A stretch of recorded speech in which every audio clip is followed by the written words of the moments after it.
Hello! In this video, we will show you how to prepare an aromatic grande with your NESCAFÉ Dolce Gusto Jovia. Adjust the drip tray to the low position. Place your cup.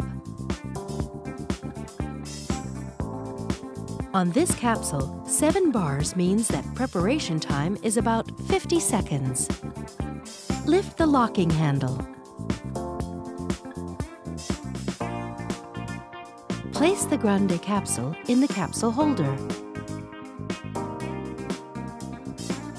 Push down the locking handle. Move the lever to the hot position. Count 50 seconds or adjust to your taste.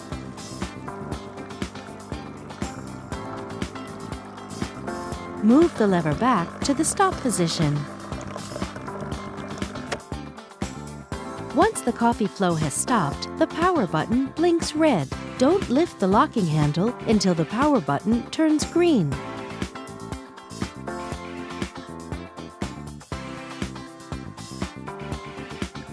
Remove the capsule. Tip it into a bin. Reinsert the capsule holder.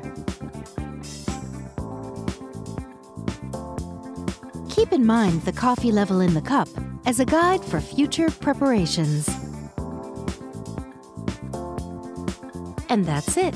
Enjoy your generous and round grande. With NESCAFÉ Dolce Gusto, you can enjoy a wide range of delicious coffees, teas, and hot chocolates.